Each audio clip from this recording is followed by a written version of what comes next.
So, good morning, everyone. We have starting here with today second lesson, cultural heritage of India, traditional handicrafts and fine arts. In the first lesson, we have seen the heritage of India, which consists of two parts. One is cultural heritage, second is natural heritage. So we are continuing here with second one, that is cultural heritage. Cultural heritage can be said that consists of three other things, that is materialistic heritage, genetic heritage and cultural heritage.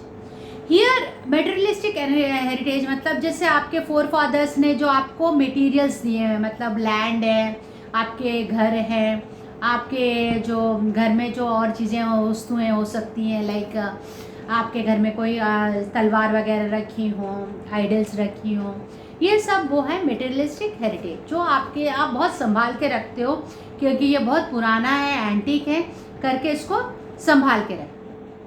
दूसरा आता है genetic heritage. Genetic heritage का मतलब क्या होता है कि आपके घर में कुछ पद्धति जो जीन्स में आ गए हैं, आपको आदत होती, जैसे हमारे इधर अभी ट्रेडिशनल है, हम कोई ऑस्पिशियस ओकेशन में जाना है, कोई अच्छे काम के लिए जाना है तो बाल धो के नहाते वक्त हम बाल नहाते हैं और धुले हुए कपड़े पहनते हैं या हो सके तो नए कपड़े पहनते हैं। और कई जगहों पे जैसे मंदिरों वगैरह पे जो पूजा वगैरह होती है तो जेंट्स को ज़्यादातर धोती मतलब अनस्टिच्ड क्लॉथ पहनने को बोला जाता है। तो ये सब चीज़ें हमारी जेनेटिक हेरिटेज है और कई बार हम इन चीज़ों को फॉलो करते हैं। इसके बाद जो ह्यूमन बीइंग्स अपने इंटेलिजेंस और स्किल्स यूज़ करके अपने मतलब कमाते हैं, लाइवलीहुड कमाते हैं, उसको कहते हैं कल्चरल हेरिटेज। अब ये जो कल्चरल हेरिटेज है, मैंने जैसे बोला उसमें आपका स्किल और आपका इंटेलिजेंस यूज़, तो स्किल और जब इंटेलिजेंस यूज होता है तो वेरियस टाइप्स ऑफ क्राफ्ट्स बनते हैं।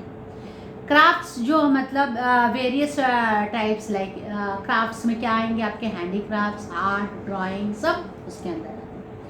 आपने कई बार लोगों से या पुरानी कोई बातें मतलब कोई चीज़ें सुनते हैं तो क्या पता है कि हमारे प्राचीन काल में इंडिया में 64 कलाएँ प्रसिद्ध थी, ऐसे करके आपको सुनने में आता है। 64 skills were famous in India।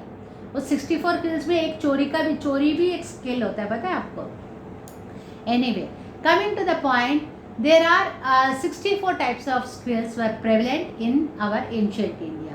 उसमें dance, drama, drawing, singing, handicraft, everything was in these handicrafts specially। अब ये ड्राइंग, सिंगिंग, म्यूज़िक, ड्रामा, ये सब फाइन आर्ट्स में आते हैं। बाकी जो हैंडीक्राफ्ट्स में है, आपके हैंडीक्राफ्ट्स में जो हैं आएंगे clay work, art of weaving, embroidery, leather industry, आपके वुडन वर्क, एनामल वर्क, ये सब जो है आपके हैंडीक्राफ्ट्स में आएंगे। तो अभी हम जो है पहले first part will be the handicrafts, the second part will be the fine arts. Okay, so here artisans, art of Indian artisan. The beauty of Indian culture heritage is lying in traditional art of artisans. They are skillfully developed varied lifestyle of people through their remarkable art and handicraft industry। उन लोगों ने अपने अंदर जो heart है उसको इस तरह से एलिवेट किया, इस तरह से उसके अंदर प्रगति लेके आए कि वो वर्ल्ड का एक बेस्ट रह गया। सर्टिफाइड कई चीज़ें देख लो, जैसे मैंने पहले बोला वीविंग है, एनामल वर्क है, वो इंडिया का जो वर्क है ना वो वर्ल्ड फेमस है, सब जगह वो ऐसी वर्क कहीं आपको नहीं मिलती। The art of clay work, art of clay work, clay यानी मट्टी, कहते हैं झूले से पालना, झूला जो बोलते हैं ना, उससे लेके आपका ग्रेव यानी जो ग्रेव यार्ड होता है, यानी आप जब मर जाते हैं तो आपको दफन किया जाता है या फिर जलाया जाता है तो भी वो जो राख है वो फिर मट्टी में मिक्स कर देते हैं। तो आपके जन्म से लेके मृत्यु तक clay plays an important role in our lifes. जो पहले के ज़माने में जो ये जो मेटल मेटल का जो इन्वेंशन से पहले सब चीज़ें क्ले से ही होती थी। क्ले से पॉट्स बनते थे आपके, क्ले से ही लैम्प्स बनते थे, दिया जो बोलते हैं, और चूल्हा जो जिस पे खाना बनाते हैं चूल्हा, वो भी क्ले से बनता था आपका। अनाज स्टोर करने के लिए बड़े बड़े पॉट्स, मटके, और इवन बर्तन, जो खाना बनाने के जो बर्तन होते थे वो सब भी हमारे क्ले से ही बनते थे। और ये जो आपका हड़प्पा मोहनजोदारो का या हड़प्पन जो एक्सकवेशंस में आप देखने को मिलता है कि बहुत सा उनका सारा सामान जो है, most of them were clay works. India में जो आप नवरात्रि के टाइम पे हम देखते हैं कि ये घड़ा जिसको गरबा बोला जाता है, एक्चुअली जो घड़ा होता है उसी को गरबा बोलते हैं, उसको लेके हम डांस करते हैं, वो भी जो है वो क्ले का बना होता है। अब इस क्ले में दो पार्ट्स हैं, एक बेक्ड क्ले, एक अनबेक्ड क्ले। बेक्ड मतलब क्लिंथ बोलते हैं, KLINT, क्लिंथ जो है ना, उसमें ये जो मटके वगैरह बनाने के बाद ना उसको पकाया जाता है, मतलब एक ओवन जैसा सा क्रिएट होता है, यानी तंदूर जैसा बना के उसके अंदर ये जो है मटके को पकाया जाता है। फिर उसके बाद वो उसको ठंडा होने के बाद फिर उसमें पानी भरो तो वो पानी टिकता है। लेकिन हमारे इंडिया में बेक्ड क्लेवर्क्स और अनबेक्ड टेराकोटा, अनबेक्ड क्लेवर्क्स क्या नाम है, टेराकोटा। टेराकोटा भी हमारे यहाँ बहुत फेमस है इंडिया में। और इंडिया में ये एक्सकवेशंस में साउथ में नागार्जुन कोंडा, और ये गुजरात में मेहसाना डिस्ट्रिक्ट में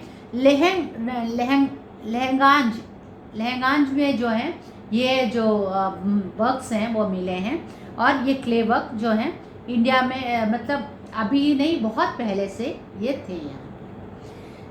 फिर उसके बाद आता है आपका आर्ट ऑफ वीविंग जो है, अभी तो लूम्स वगैरह मशीन्स में हो गए, पहले पूरा जो है हैंड वीविंग ही होता था, कोई और वीविंग हमको पता ही नहीं था क्योंकि बाद में मशीन्स आई थी। The making of long thread using small pieces of cotton और cotton balls and then joining together is called art of spinning. रुई पता है आपको, जैसे हमारे घर में जब दिया जलाने के लिए जो रुई है ना, उसको बत्ती बना के हम जलाते हैं, उसी को ऐसे ही उसको, मतलब आपने ये गांधी जी का जो व्हील चरखा देखा है, वो जो है क्या, वो रुई को ही यूज़ करके वो स्पिन किया जाता है जिससे थ्रेड बनता है। वो जो थ्रेड बनने के बाद उस थ्रेड के साथ वीविंग करते हैं तब जाके क्लॉथ बनता है। तो हम लोगों ने कई बार, आपने ये कई फीचर्स वगैरह में कई बार पढ़ा है कि जो गांधी जी वो चरखा चलाने को बोलते थे, क्योंकि क्या है, पहले जो रुई में से धागा बनेगा तब जाके उसका वीविंग होता है। Since ancient time India is known for its textile know how. बहुत पहले से ही इंडिया में टेक्सटाइल्स, कहते हैं कि जो हमारे जो इधर साड़ियाँ बनती थी ना, उनको इतना मतलब इतना स्मूथ और इतने सॉफ्ट बनते थे, इतना पतला सा उसको मतलब बनाते थे कि उसको फोल्ड करके मैच बॉक्स बोलते हैं ना, ये माचिस की जो डिब्बियाँ आती हैं उसके अंदर रख के एक्सपोर्ट किया जाता था। ढाका का जो फेमस क्लॉथ है वो है मसलिन क्लॉथ। ढाका का फेमस क्लॉथ है मसलिन क्लॉथ। वो इतना पतला होता था कि पूरी साड़ी को आप एक रिंग में से निकाल सकते थे, इतना मतलब पतला सॉफ्ट कपड़ा होता था। ये जो ढाका का मसलिन क्लॉथ है वो वर्ल्ड फेमस है। उसके बाद हमारे यहाँ पे ये जो कारपेट वीविंग, अभी भी ये कारपेट वीविंग है जो है आपका नॉर्थ उत्तर प्रदेश और हरियाणा, वहाँ बहुत फेमस है, कारपेट इंडस्ट्रीज़ वहाँ पे है अभी भी। लेकिन कारपेट वीविंग जो है, हम लोग गमछा भी बोलते हैं उसको बहुत फेमस था हमारे यहाँ पे during the golden period of Solanki era. Solanki era Gujarat में जो है उस टाइम पे काफ़ी जो आर्टिजन्स है वो इधर आके सेटल हो गए, जिनका सिद्धराज जयसिंह राजा का नाम था। उस टाइम पे हमारे यहाँ गुजरात में आके काफ़ी लोग सेटल हुए, और वो एक तरह का सा स्किल था उनका, पटोला ऑफ पाटन, सुना होगा आपने पटोला, वो यहाँ पे फेमस हुआ। और वो जो पटोला का जो वर्क है ना, वो इतना फाइन वर्क होता है, इतनी मतलब इतना फाइन होता है वो वीविंग, वो कपड़ा फट जाएगा लेकिन वो वीविंग नहीं हो जाएगा। और जो वो जो डाइस यूज़ करते थे उसका इतना पक्का डाई यूज़ होता था, कहते थे कि भले ही कपड़ा पट जाए लेकिन पटोला का जो कलर है ना वो कभी ना निकले, वो इतना अच्छा सा वीव करते थे। और ये पटोला की एक और खासियत क्या है आपका, बिवर्ड इकट। बिवर्ड इकट मतलब एक साड़ी जो तुम दोनों तरफ से पहन सकते हो, ये पटोला के अंदर ही आता है। ये फेमस है, आपका एमसीक्यू में कई बार पूछा जाता है। ये 850 साल पहले मतलब हमारे यहाँ पे था ये इंडस्ट्री, पटोला है जो इंडस्ट्री है। और उसका जो साड़ी है वो जो है वो दोनों तरह से पहन सकते थे, क्योंकि अनस्टिचड क्लॉथ होता है साड़ी, तो इसको आप दोनों तरह से पहन सकते थे, दोनों तरह। और इसको क्या बोलते हैं, बिवाड़ इकत। बिवाड़ इकत जो है वो फेमस है। फिर उसके बाद आता है आपका art of embroidery. Art of embroidery जो है यहाँ पे ऑल ओवर इंडिया बहुत फेमस है। और ये जो है हड़प्पा और मोहनजोदारो एक्सकवेशंस में जब उन्होंने देखा, तो वहाँ पे जब निकाले तो देखा तो मूर्तियों के जो आइडल्स होते हैं ना, उनके कपड़े जो भगवान के हम कपड़े बनाते हैं, वो जो कपड़ों पे बहुत सारे इन टाइप के एम्ब्रॉयडरी थे। मतलब एम्ब्रॉयडरी उस टाइम से हमारे यहाँ पे फेमस है। और the art of embroidery was seen on the clothes of man women. Okay, Saurashtra region जो गुजरात का है वहाँ पे भी हमको देखने ये एम्ब्रॉयडरी बहुत देखने को मिलती है। स्पेशली हम जब ये गरबा के दिनों में देखते हैं, जो भी ट्रेडिशनल ड्रेसेस होती हैं वो सब इतनी अच्छे से एम्ब्रॉयडरी किया होता है, वेरियस डिज़ाइंस होते हैं। और ये जो आपने देखा होगा कई बार ये गोदड़ी बोलते हैं ना, उसको इंग्लिश में क्विल्ट बोलते हैं। जो गोदड़ी पे भी लोग जो हैं इतना अच्छा एम्ब्रॉयडरी करते हैं वहाँ। और शॉल्स में भी ये होता ही है, आपने देखा होगा। The embroidery work of Jat community of Banni area in Kutch is unique in itself. Kutch का जो बेनानी एक एरिया है, वहाँ का जो ये एम्ब्रॉयडरी है वो यूनिक है, अलग है। Then come to the another craft that is leather industry. Leather industry, leather कहाँ से आता है, जब ये एनिमल्स जो अपने आप मर जाते हैं या फिर एनिमल्स जो बुचर किया जाता है, मतलब मीट के लिए मारा जाता है, तो उनका जो स्किन है ना वो जो है उनके मीट से अलग कर दिया जाता है। उस स्किन को बहुत अच्छे से वॉश करते हैं, then the leather goods are made. ये जो लेदर गुड्स हैं इसके लिए, इसीलिए ये वाटर इंटेंसिव इंडस्ट्री है, इसमें बहुत ज़्यादा पानी यूज़ होता है। और ये जो लेदर है, इससे जो आपने देखा होगा तबला या जो ड्रम जो बजाते हैं ना, उसका जो मेन एरिया पे जहाँ पे आप बीट करते हैं वहाँ पे वो एक्चुअली वो लेदर लगा होता है। वो लेदर जो है मेन काफ़ी कई इंस्ट्रूमेंट्स में काम आता है। और पहले ज़माने में तो ये जो जब वॉर के लिए जब जाते थे, वो जो कवच पहनते हैं ना, वो लेदर का बना होता था। और क्योंकि वो जल्दी से मतलब जल्दी फटेगा नहीं, इसलिए। और कई चीज़ों में यूज़ होता था, जैसे कि फुटवेयर है, आपने ये मोजड़ी देखा होगा, मोजड़ी भी वो लेदर का होता है।